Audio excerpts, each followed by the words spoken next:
This channel does not promote any violent, harmful, or illegal activities. All content provided by this channel is meant for an educational purpose only.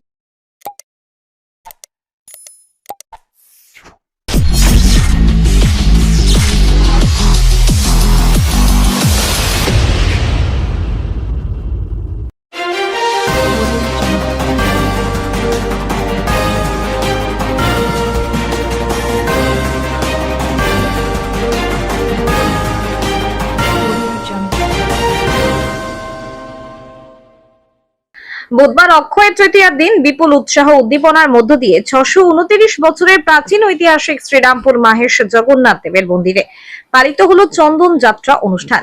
ভোর 4:30টার সময় মঙ্গল আরতির মধ্য দিয়ে এই পর্বের সূচনা হয়। এদিন ভোররাতে প্রচুর মানুষ এসে প্রভু জগন্নাথ, বলরাম এবং মা সুভদ্রার মঙ্গল আরতি প্রত্যক্ষ করেন এবং আশীর্বাদ নেন। এরপর সকাল 6টা থেকে শুরু হয়ে যায় প্রভু জগন্নাথ দেবের চন্দন যাত্রার জন্য চন্দন বাটা অনুষ্ঠান। মহিলা ভক্তরা এসে প্রভুর মাথায় যে চন্দন লেপন করা হয় সেই চন্দন তারা ভক্তি ভরে ভাটেন।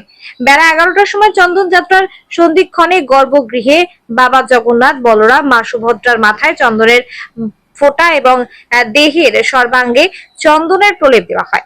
এই অনুষ্ঠান দেখতে কয়েক হাজার মানুষ এসে ভিড় জমান জগন্নাথ দেবের মন্দিরে। জগন্নাথ দেবের প্রধান সেবায়িত সৌমেন অধিকারী, ট্রাস্টি বোর্ডের সম্পাদক পিয়াল অধিকারী সহ মন্দিরের পুরোহিতরা থোকা থোকা বাটা চন্দন ভগবানের মাথায় প্রলেপ করেন।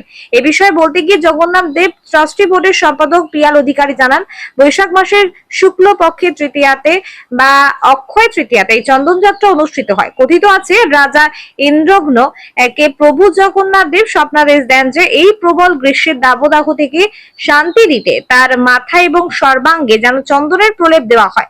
কারণ প্রভু জগন্নাথ দেব মানবরূপী সাধারণ মানুষের যেমন প্রখর রৌদ্রে গ্রীষ্মের তাপে শির পীড়া হয়, সর্বাঙ্গের জ্বলন অনুভূত হয়, সেই সময় দেহ শীতল রাখতে চন্দনের প্রলেপ দেওয়া হয়।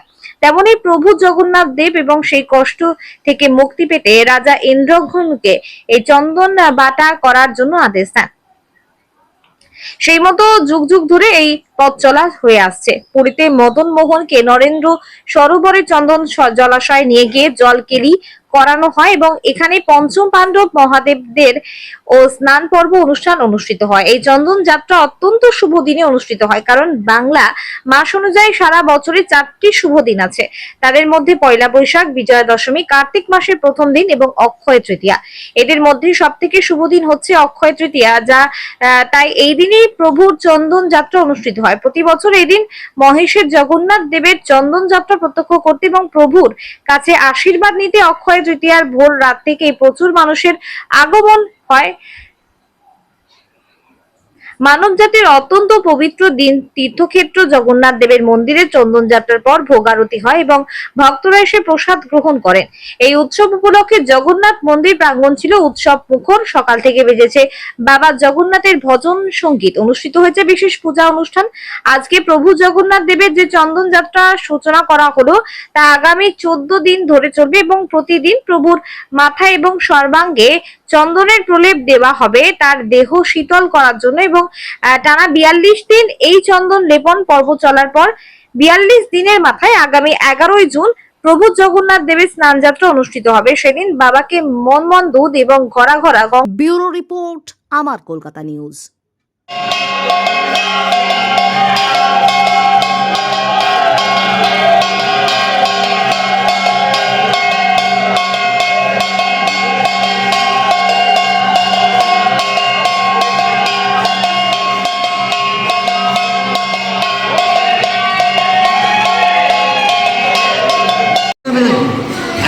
দাদা, আজকে মাসের চন্দন যাত্রা জগন্নাথ দেবে, কি বলবেন ইতিহাসটা? বৈশাখ মাসের চন্দ্র বৈশাখ মাসের শুক্লপক্ষের যে তৃতীয়া তিথি, এই তিথি হচ্ছে অক্ষয় তৃতীয়া। এই অক্ষয় তৃতীয়া খুব শুভ দিন, বছরের 4টে দিন খুব শুভ দিন ধরা হয় 365 দিনের মধ্যে। বিজয়া দশমী, অক্ষয় তৃতীয়া, পয়লা বৈশাখ এবং কার্তিক মাসের প্রথম দিন, এবং এই 4টে দিনের মধ্যেও সবথেকে শুভ দিন হচ্ছে অক্ষয় তৃতীয়া। তাই জন্য এই দিনে আপনি শুভ কাজ করলেও সেটা অক্ষয় হয়ে থাকবে, অশুভ কাজ করলেও সেটা অক্ষয় হয়ে থাকবে। এবং এই অক্ষয় তৃতীয়ার দিনই হচ্ছে মহাপ্রভুর চন্দন যাত্রা উৎসব বলা হয়। রাজা ইন্দ্রদম্নকে জগন্নাথ দেব নির্দেশ দিয়েছিলেন যে এই অক্ষয় তৃতীয়ার দিনেই যে তুমি আমার সারা অঙ্গে তুমি চন্দন লেপন করো, আমার মাথা ধরেছে, আমার গা হাত পা জ্বালা যন্ত্রণা করছে। আমাদের জগন্নাথ দেবের রূপ হচ্ছে সম্পূর্ণ মানব রূপ। আমাদেরও যেমন এই বৈশাখ মাসের প্রখর রোদে যেমন আমাদের গা হাত পা জ্বালা যন্ত্রণা করে, জগন্নাথ দেবেরও মাথা ধরেছিল, জগন্নাথ দেবেরও গা হাত পা যন্ত্রণা করেছিল, জ্বালা করেছিল। তো সেই সময় থেকেই ওনাকে শুধু চন্দন, থোকা থোকা চন্দন আমরা লেপন করি। চন্দন হচ্ছে খুব শীতল জিনিস, তাই জন্য আমরা মহাপ্রভুর মাথায় চন্দন ফেটি দিয়ে, সুগন্ধি কর্পূর দিয়ে মহাপ্রভুর মাথায় চন্দন লেপন করি। 21 দিন ব্যাপী এই চন্দন যাত্রা উৎসব চলে। আমরা 42 দিন ধরেই আমরা মহাপ্রভুর মাথায় চন্দন লেপন করব। এবং আগামী 11ই জুন হচ্ছে আমাদের সানযাত্রা উৎসব। ওই সময় বলা হয় চন্দন যাত্রার উদযাপন দিবস, এবং ওই দিন আমাদের সেই চন্দন ফেটটি খুলে আমরা মহাপ্রভুর মাথায় ভরা ভরা গঙ্গাজল এবং 1.5 মণ দুধ দিয়ে ওনাকে স্নান করব। আপনারা সকলে মিলে আসুন, এই চন্দন যাত্রা উৎসব দর্শন করুন। সকাল 11টার সময় আমাদের এই চন্দন যাত্রা উৎসব শুরু হবে, এবং চন্দন যাত্রা উৎসব সারাদিন ব্যাপী আমাদের পূজা অর্চনা চলবে উপলক্ষে। এবং আমাদের এই দিন আমরা একটা মহাযজ্ঞের আমরা আয়োজন করেছি।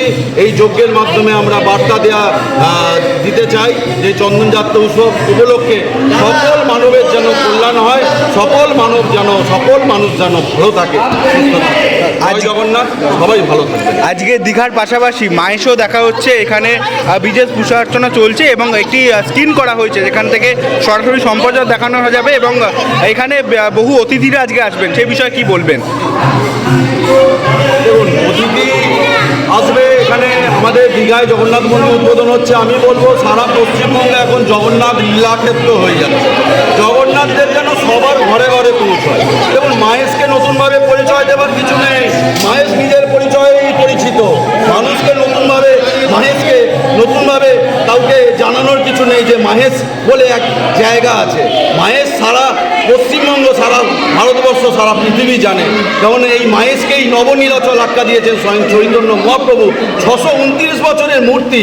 স্বয়ং রামকৃষ্ণ ঠাকুর, মা শারদা থেকে শুরু করে ভক্তকবি গিরিশচন্দ্র, রবীন্দ্রনাথ ঠাকুর কে না আসেননি?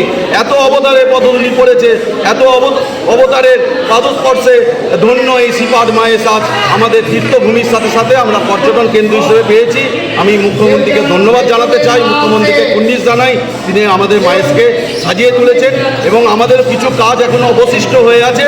আশা করি আমাদের সেই কাজও, অবশিষ্ট যে কাজ, সেটাও সুসম্পন্ন। মুখ্যমন্ত্রীর কাছে কি আর্জি জানাবেন? দীঘা তো ঢেলে সাজানো হচ্ছে, মাহেশের জন্য কি নতুন কিছু চাইবেন মুখ্যমন্ত্রীর কাছে? দেখুন, মাহেশকে উনি সুন্দরভাবে সাজিয়েছেন। 2019 সালে আমি এবং আমার পিতা সৌমেন অধিকারী, যিনি প্রধান সেবায়িত মাহেশ জগন্নাথ মন্দিরে, আমরা গেছিলাম এবং দিদিকে জানিয়েছিলাম এত অবতারের পদধূলি পড়েছে এই মাহেশকে ঢেলে সাজাতে হবে। সাথে সাথে তিনি সাজিয়েছেন। 2019 সালে উনি এসেছিলেন, উনি রথের রশি টান দিয়েছিলেন এবং সেদিন ঘোষণা করেছিলেন মাহেশ হচ্ছে আমার নিজের প্রকল্প। তিনি সুন্দরভাবে সাজিয়ে দিয়েছিলেন, কিন্তু আমরা পুরনো আদলটাকে আমরা রেখে দিয়েছি। আমরা গর্ভগৃহ সংস্কার থেকে শুরু করে নাট মন্দির, সহদেবতার মন্দির সংস্কার হয়েছে, কিন্তু এখনও পর্যন্ত আমাদের গেস্ট হাউস হয়নি। এখনও পর্যন্ত আমাদের সিংহদ্বারের কাজ ইনকমপ্লিট হয়ে পড়ে আছে। আশা করা যায় খুব তাড়াতাড়ি। তবে সব কিছুই জগন্নাথ মহাপ্রভুর ইচ্ছা। উনি যেটা করবেন, ওনার ইচ্ছা ছাড়া গাছের একটা পাতা পর্যন্ত নড়ে না। উনি তবে করাবেন, ম্যাডাম সিএমকে দিয়ে তিনি তবে করে দেবেন, এটুকু আশা রাখি।